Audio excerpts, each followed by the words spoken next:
शिक्षक साथियों नमस्कार। स्वागत है आप सभी का एक बार फिर से आपके अपने यूट्यूब चैनल पर। साथियों, कल हम सभी ने देखा कि केंद्रीय राज्य मंत्री श्री जयंत चौधरी जी का एक पत्र वायरल होता है। उस पत्र में लालजी वर्मा जी के द्वारा शीतकालीन सत्र में टीईटी अनिवार्यता से छूट देने से संबंधित जो प्रश्न पूछे गए थे, उन प्रश्नों का लिखित जवाब दिया गया है। शिक्षक साथियों, हम सभी जानते हैं कि 2 माह के अंदर जिस सांसद से जिस विभाग से प्रश्न पूछा गया, उसका लिखित जवाब उस मंत्रालय को देना होता है। और इसी क्रम में कल जयंत चौधरी जी ने लालजी वर्मा जी के पत्र का, उनके प्रश्न का जवाब दिया है। शिक्षक साथियों, इससे संबंधित पूरी चर्चा पिछले वीडियो में हम सभी कर चुके हैं। साथियों, अभी हम बात करने वाले हैं कि 31 दिसंबर 2025 को सुप्रीम कोर्ट के आदेश के बाद सरकार की तरफ से जो एक सूचना कलेक्ट करने का जो एक फॉर्मेट भेजा गया, जो तमिलनाडु सरकार की तरफ से वायरल हो गया था, उस पत्र के बारे में, उस कलेक्टिव सूचना के बारे में। तो साथियों, वीडियो में आगे बढ़ते हैं उससे पहले यदि आप हमारे चैनल पर नए आए हैं तो प्लीज़ चैनल को सब्सक्राइब कर लें और बेल आइकन को भी प्रेस कर लें। और हाँ साथियों, इस वीडियो को ज़्यादा से ज़्यादा अपने शिक्षक साथियों के साथ शेयर करें। तो आइए शिक्षक साथियों, वीडियो में आगे बढ़ते हैं। शिक्षक साथियों, जो जयंत चौधरी जी ने जवाब दिया है, उस जवाब के साथ जो लालजी वर्मा जी का प्रश्न संलग्न है, उस पर अगर उसे आप बारीकी से पढ़ेंगे तो उसमें आप कहीं ना कहीं यह समझ पाएंगे कि 31 दिसंबर 2025 को जो सूचनाएं केंद्र सरकार की तरफ से, केंद्रीय शिक्षा मंत्रालय की तरफ से सभी राज्यों से मांगी गई थी, उसका संबंध सीधा प्रतीत होता हुआ नज़र आएगा। शिक्षक साथियों, लालजी वर्मा जी ने यह प्रश्न पूछा था कि क्या सरकार इस बात से भली भांति अवगत है कि 2011 के पूर्व हमारे कितने शिक्षक किन किन मापदंडों पर नियुक्त हुए हैं? क्या सरकार उनको टीईटी से छूट देने की मंशा बना रही है? क्या आरटीई एक्ट लागू होने से पूर्व नियुक्त शिक्षकों को सरकार राहत देने का काम करने वाली है? शिक्षक साथियों, इसका संपूर्ण ब्यौरा लालजी वर्मा जी के द्वारा मांगा गया था।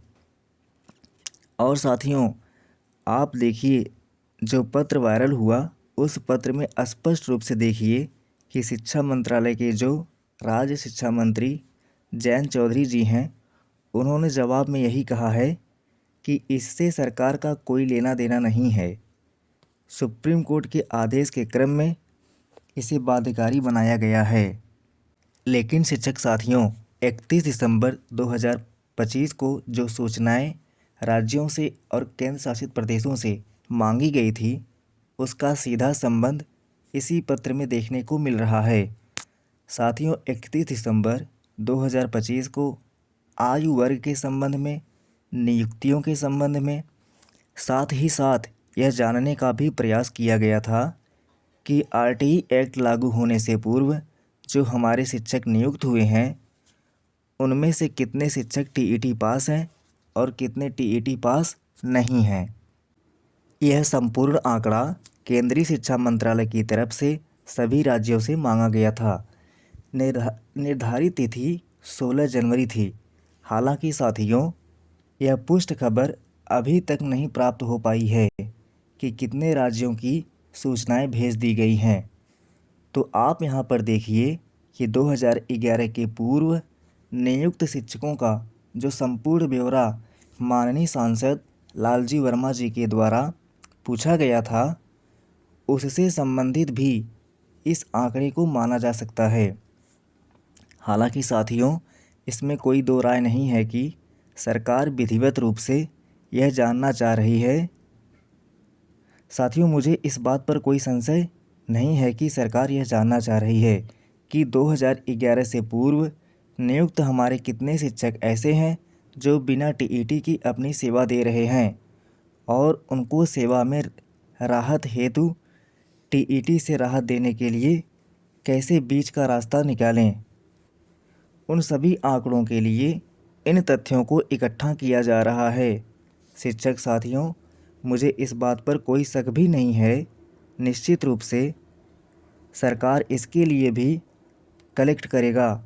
लेकिन साथियों, इस बात से भी हम इनकार नहीं कर सकते हैं कि सरकार ऐसे प्रश्नों के जवाब देने के लिए भी इन आंकड़ों को इकट्ठा कर सकती है।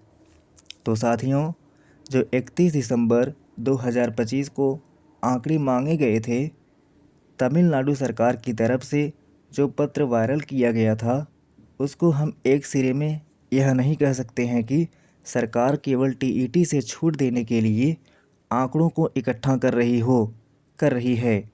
हो सकता है सरकार सुप्रीम कोर्ट में अपने पक्ष को रखते समय या फिर ऐसे प्रश्नों का जवाब देते समय इन आंकड़ों का उपयोग करे।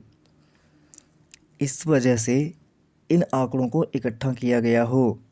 क्योंकि साथियों, हम भगवान से यही प्रार्थना करेंगे कि सरकार इन आंकड़ों का प्रयोग आप सभी पीड़ित शिक्षकों को टीईटी से राहत देने के लिए करे, और निश्चित रूप से करेगी भी, क्योंकि सकारात्मक सोच आप सभी की होनी चाहिए।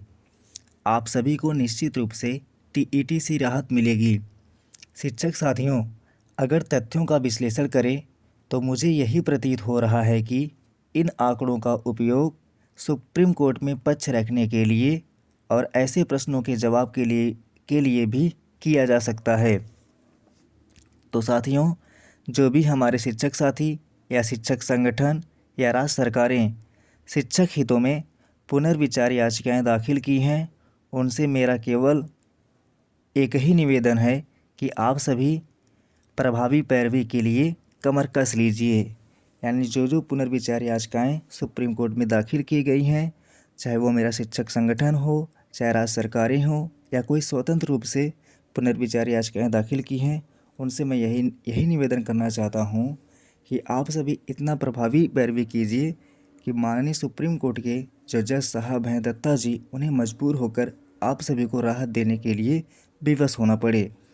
साथियों, मैं यही कहना चाहता हूं कि आप देखिए, सरकार आपके पक्ष में है या नहीं है, अभी तो इसके बारे में हम कुछ नहीं कह सकते हैं। लेकिन जो पुनर्विचार याचिकाएं दाखिल की गई हैं, अगर हम इसमें सही पैरवी नहीं करते हैं, अच्छे ढंग से पैरवी नहीं करते हैं, तो हो सकता है हमें कहीं सुप्रीम कोर्ट से कुछ गलत निर्णय मिल जाए। तो हमें ऐसा नहीं करना चाहिए। हमें चाहिए, या हमारा जितना भी शिक्षक संगठन है, उन सभी को प्रभावी पैरवी के लिए कमर कस लेनी चाहिए। क्योंकि अब मात्र एक ही रास्ता बचा है, वो है माननीय सुप्रीम कोर्ट। यानी सरकार की तरफ से तो सरकार बिल्कुल कह रही है कि हम बाध्यकारी हैं, क्योंकि सरकार बोल रही है कि सुप्रीम कोर्ट ने अनुच्छेद 142 के तहत ये फैसला दिया है, तो इसमें हम कुछ नहीं कर सकते हैं। तो अगर सुप्रीम कोर्ट पुनर्विचार याचिका की पैरवी अच्छी तरीके से की जाएगी, तो सुप्रीम कोर्ट विवश होकर इस पर विचार करेगी कि क्या हमसे कहाँ चूक हुई है। सुप्रीम कोर्ट इस पर फिर से सोचेगी कि हमें शिक्षकों के हित में फैसला देना चाहिए कि नहीं देना चाहिए।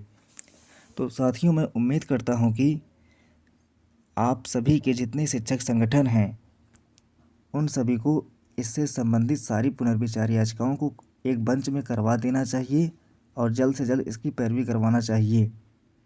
साथियों देखिए, क्योंकि अब हमें सुप्रीम कोर्ट का मात्र एक ही सहारा बचा हुआ है, यानी सुप्रीम कोर्ट से ही हमको राहत मिल सकती है, क्योंकि सरकार ने अपना सारा पल्ला सुप्रीम कोर्ट पर ही झाड़ दिया है। तो शिक्षक साथियों, उम्मीद करता हूं कि आपका शिक्षक संगठन बिल्कुल ही गंभीर है इस मामले को लेकर। शिक्षक साथियों, यदि यह जानकारी आप सभी को पसंद आई हो तो प्लीज़ इस वीडियो को ज़्यादा से ज़्यादा अपने शिक्षक साथियों तक शेयर करें।